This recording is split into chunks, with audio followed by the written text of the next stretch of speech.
I love doing nothing. It's such a privilege to be able to sit and literally randomly tap into what I want to do in the moment. I know this is not a privilege that everyone has. I know this is not a privilege that everyone knows how to exercise, but that's why I wanted to record this video, because I just love doing nothing. It's so pleasant, it's so calm and peaceful. It reminds me of this conversation I was having with a friend the other day, and she was telling me how she didn't feel stressed, but her cortisol levels were high. And I think that's the norm for a lot of us. We don't think we're stressed, but we're losing hair, or we're having trouble gaining and losing weight, or we're breaking out. Like, stress is the norm in today's society. Being stressed is almost even like an honor. Being exhausted is an honor in today's society. Overworking yourself is an honor. Not resting when you're unwell is a badge of honor. Like, people constantly talk about these things like it makes them better. And I don't know who I blame. Probably colonialism. That's always what I'll be quick to blame. But it's not my reality. If a lot of us started embracing the needs of our body, the needs of our mind, then slowly we can shift this culture. Especially because this is not the culture in a lot of parts of the world.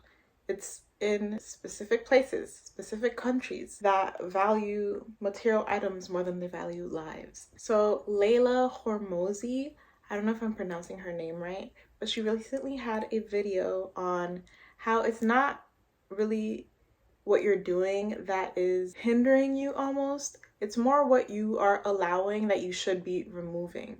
Like, it's not that you have to exert more force, it's that you have to preserve your energy in different areas of your life. And I wouldn't categorize her as a soft life girly at all. Let me mind my business. But a lot of us feel like things are hard because we're trying to force something that we either don't really want in the first place, we've just been convinced that we want, something that just isn't aligned, or something that doesn't want us. And so if you stop trying to fix yourself, you divine, beautiful being that's worthy of love and joy, then you would align with the things that are in your authentic vibration and expression. You don't need to fix yourself. You were never broken. You are just a person existing in this life. You weren't supposed to be perfect. You'll never be perfect. Sorry to break it to you. But you can be aligned with your desires.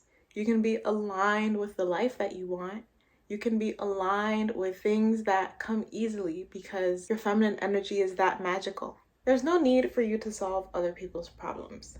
Like we've said, you are in the process of aligning. You have bigger fish to fry than solving other people's problems. You're trying to get in touch with your intuition. You're trying to curate a style and an essence that feels good to exist in. You're trying to adorn your vessel in a way that makes you feel happy to be moving within it. There's so much you have to do. It's a busy life. The life of doing nothing. It's very busy. I don't even know how to fit people in sometimes. If someone's not paying you to solve their problems, and I know a lot of us are people pleasers. I suffered from this myself once upon a time. But listen, the more aligned you are, the more in touch you are with what you want, the more in touch you are with what is right for you, with expressing you, with being true to what you want and who you are, the more you're going to inspire the people around you to do the same. And there was this one time where someone put it really nicely. Imagine someone asked me to do something and I don't want to do it, but they had someone right next who was going to be asked, who was going to love to do that thing.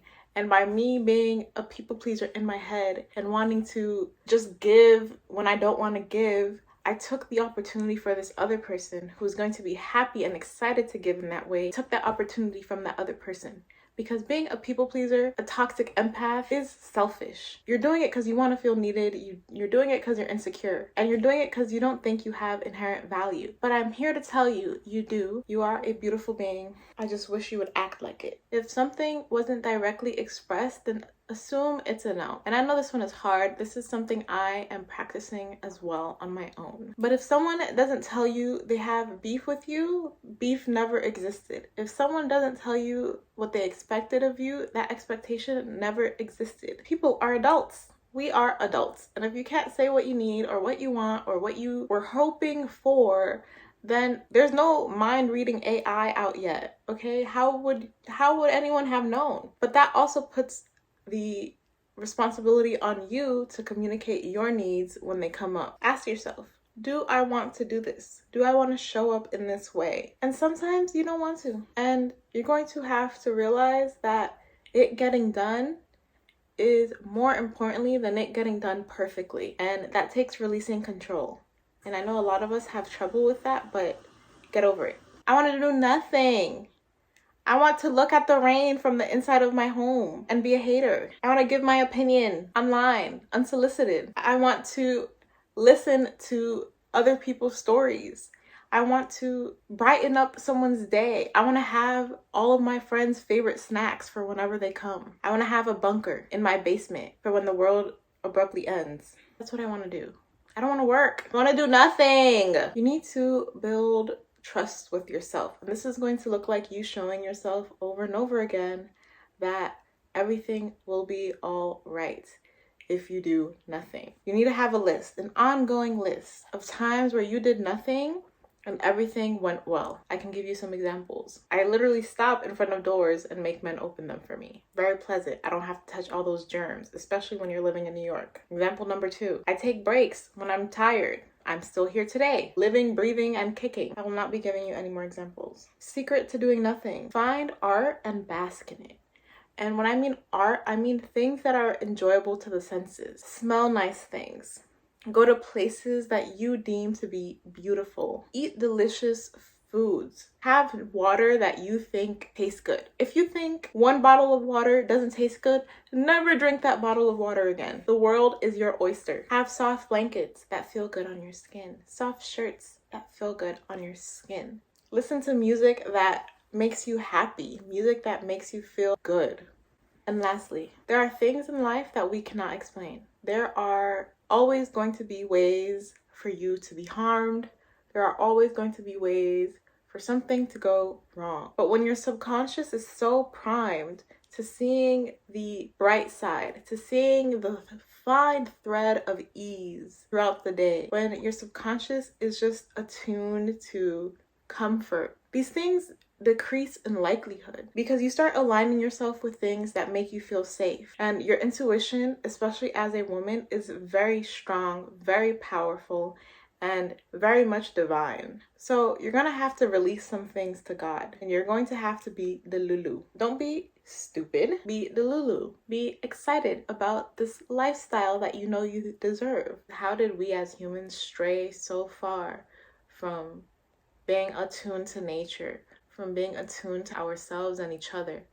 When did we stray so far from that we stopped caring about each other altogether and we started only caring about work, making money, being productive? These things are great. It's great to want to align yourself to health, but there's so many self-destructive things that are disguised under the umbrella of health. As a collective, we need to learn how to mind our business and know how to hold space for others, because not everything is yours to deal with. Not everything is your responsibility. Not everything, as Manifestel would say, is your task. You can hold space for the people you love without making everything in their life your responsibility. And if you want to learn how, purchase my Feminine Seductions course. You can find that in my description box. Fun fact, I don't know if it's true, but I'm gonna say it. Penguins nap 1,000 times a day. And I could be a penguin. I would live a good penguin's life. I would be an amazing penguin. But if you want me to go into a 9-to-5 and be productive and do lots of labor, I don't know what to tell you. I can pull up and be vibes. I can be the vibes of the household, the vibes of the office, the vibes of the community. I have a nap to get to. Hello? All in all, as I love to write in my essays, that was my go-to conclusion first sentence every single time. And no, I'm not creative enough to write another one. I'm trying to get my grade and get out. All in all, being stressed and overwhelmed is not the flex you think it is. It's actually depressing. And it makes you sound boring. But have a great day.